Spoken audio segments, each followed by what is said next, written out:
देखिए मित्र, हमने 7 तारीख को धोरण 10वीं कक्षा की हिंदी विषय यानी कि सेकंड लैंग्वेज में जो 7वीं कविता है जन्मभूमि, वो हमने चलाया था।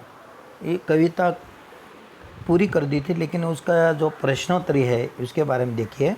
तो स्वाध्याय आपके सामने है, स्वाध्याय देखिए।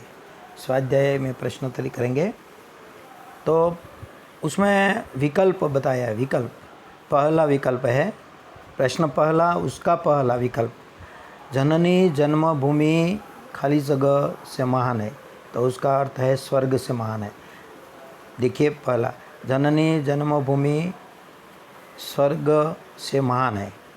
अब दूसरा देखिए विकल्प, भारत का भाल खाली जगह है, तो दूसरा, भारत का भाल हिमाचल है, तो ये जवाब है उसका, हिमाचल।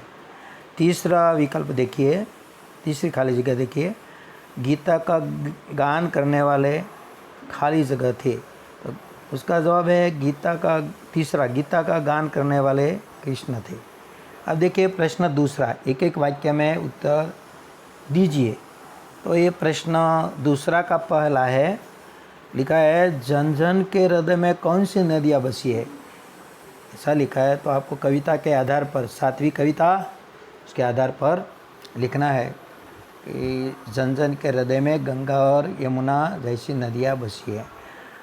अभी दूसरा है, कृष्ण ने किस ग्रंथ की रचना की थी, जवाब है कृष्ण ने भगवद गीता ग्रंथ की रचना की थी। तीसरा प्रश्न है, जन्मभूमि में भारत की किन नारियों की बात बताएगी। तो 7वीं कविता के आधार पर जन्मभूमि में भारत की ये नारियाँ सीता, राधा, अहिल्या, ये बताया गया है। और चौथा है, शांति निकेतन क्या है। शांति निकेतन का शांतिदायक गृह है या शांतिदायक युक्त है। और प्रश्न तीसरा है, अब उसमें लिखा है 2-3 वाक्य में उत्तर दीजिए। प्रश्न तीसरा है, 2-3 वाक्य में उत्तर दीजिए। तो ये पहला प्रश्न आपके सामने है स्वाध्याय में, ये लिखा है। प्रश्न ऐसा लिखा है, हिमालय के बारे में जन्मभूमि कविता में क्या बताया गया है। तो हिमालय के बारे में जन्मभूमि कविता में कहा गया है कि पर्वतराज हिमालय हमारे देश का गौरव है। यह संसार के सब पर्वतों से बड़ा और ऊंचा है।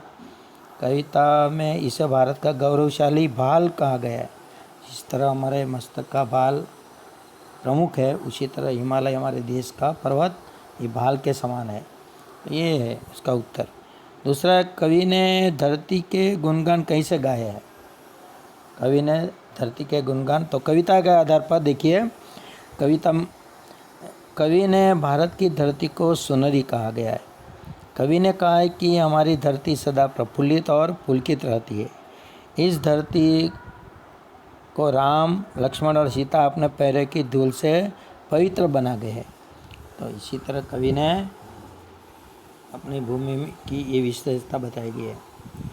और आगे देखिए, शांति सत्य, तीसरा प्रश्न है, शांति सत्य अहिंसा का प्रचार करने वाले भारतीय महापुरुषों के नाम बताइए। तो शांति सत्य और अहिंसा का प्रचार करने वाले भारतीय महापुरुषों का नाम कविता के आधार पर है गौतम बुद्ध, महावीर एवं महात्मा गांधी। इन्होंने हमारे देश में, ये देश के महान पुरुष है जो उसने शांति सत्य अहिंसा बताया है। अब प्रश्न आते हैं, प्रश्न है चौथा, आप देखिए चौथा प्रश्न है, 4-5 वाक्य में उत्तर दीजिए। उसके 4 प्रश्न है, 4-5 वाक्य में उसका 4 प्रश्न है। कवि ने जन्मभूमि को स्वर्ग से महान क्यों बताया है। तो उसका जवाब है, सुनिए मित्रों, कवि ने मनुष्य को अपनी जन्मभूमि से बहुत लगाव होता है। वह कहाँ भी रहे पर उसका मन अपनी जन्मभूमि में पहुँचने के लिए लालायित रहता है। अपनी जन्मभूमि की धरा, उसकी नदियाँ, पर्वत, महापुरुष, महान नारियाँ, रीति रिवाज उसे बांधे रहते हैं। वह अपनी जन्मभूमि के लिए अपना सर्वस्व त्याग करने के लिए तैयार रहता है। इसीलिए इस तरह कवि ने जन्मभूमि को स्वर्ग से महान कहा है। आपने कविता में स्वर्ग शब्द सुना ना, स्वर्गादपि चीर गरीयसी, ये बहुत उसका अर्थ है। अब दूसरा प्रश्न देखिए, जन्मभूमि में भारत भूमि की क्या क्या विशेषताएं बताई गई है। जन्मभूमि में भारत की ये विशेषता है। कवि ने भारत भूमि को स्वर्ग से महान बताया गया है। कवि ने हिमालय को भारत भूमि का भाल बताया है। भारत में गंगा यमुना जैसी पवित्र नदियाँ हैं, सबके हृदय में बसी हुई है। भारत की धरती सुनहरी और हरी भरी है। राम लक्ष्मण सीता ने इसे अपने चरण रस से पवित्र बनाया। भगवान श्री कृष्ण ने इस धरती पर भगवद गीता की रचना की है। सावित्री, राधा तथा अहिल्या जैसी महान नारियों की आभा से मानव जाति आलोकित है। ऋषि मुनियों ने ध्यान तपस्या से अद्भुत ज्ञान प्राप्त किए है। भारत जग में भातृभावना और वसुधैव कुटुंबकम के प्रचार की दिशा में कार्यरत है। इसी तरह ये प्रश्न का जवाब है। और तीसरा, कविता के आधार पर भारतीय नारी की महानता का वर्णन कीजिए। कविता के आधार पर भारतीय नारी की ये मानता है कि भारत में अनेक महान नारियाँ हुई है। सीता, सावित्री और अहिल्या की गणना महान नारियों में की जाती है। सीता जी अपने पति राम के साथ 14 वर्ष वन में रहा।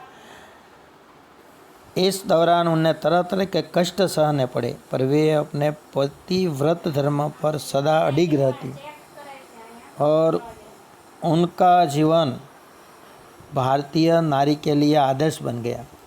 सावित्री महान पतिव्रता नारी थी। उन्होंने यम से अपने पति का प्राण छुड़वाया था। अहिल्या गौतम ऋषि की पत्नी थी। पति के शाप के कारण वे शिला बन गई थी। श्री राम के चरण स्पर्श से अहिल्या का उद्धार हुआ था। सीता, सावित्री और अहिल्या हमारे देश की महान नारियाँ है। तो प्रश्न चौथा है, भारत विश्व शांति दूत क्यों कहलाता है। देखिए, भारत विश्व शांति दूत क्यों कहलाता है, तो उसका जवाब सुनिए। भारत एक शांतिप्रिय देश है। सत्य, अहिंसा हमारे राष्ट्रपिता महात्मा गांधी ने आदर्श सिद्धांत थे। हमारा देश इस आदर्श का अक्षरशः पालन करता है। जब भी कभी विश्व में किसी देश में शांति भंग होती है तो भारत सबसे पहले आगे आकर शांति स्थापित करने की दिशा में पहल करता है। भारत की शांति सेना राष्ट्रसंघ के तत्वाधान में शांति स्थापित करने का कार्य करती रहती है।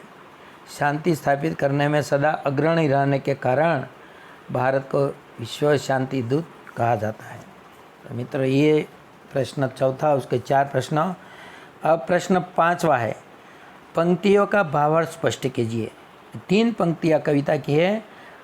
उसमें पहला है, जिसका गौरव भाल हिमाचल। उसका अर्थ देखिए, ये पंक्ति का भावार्थ बताया, सुनिए।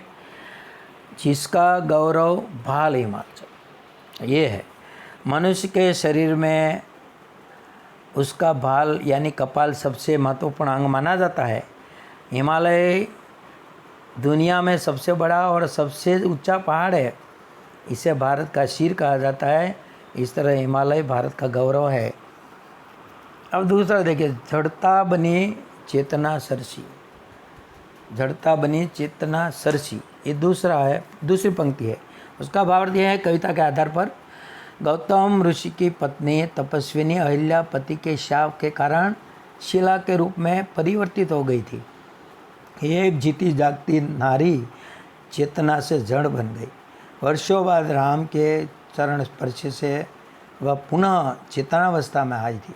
बस यही है उसका जवाब है। अब तीसरा है, वह वसुधैव बना कुटुंबकम। ये पंक्ति का भावार्थ आप देखिए, वह वसुधैव बना कुटुंबकम। आप चारों ओर युद्ध का माहौल है, आज चारों ओर युद्ध का माहौल है, पर भारत मानव जाति को युद्ध से छुटकारा दिलाने के लिए सुझाव के द्वारा विश्व में शांति का प्रचार करने में लगा है। वह पृथ्वी पर रहने वाले सभी लोगों को परिवार की तरह मिलजुल कर रहने की सीख देता है, इसलिए वह वसुधैव बना कुटुंबकम। और अब आगे देखिए, ये जो समानार्थी शब्द है, ये समानार्थी शब्द है, उसका अर्थ देख लीजिए आप। तो इस तरह है कि मैं बोलता हूँ आपके सामने, जो भाल का अर्थ होता है मस्तक, पर्याय शब्द भी बोला जाता है।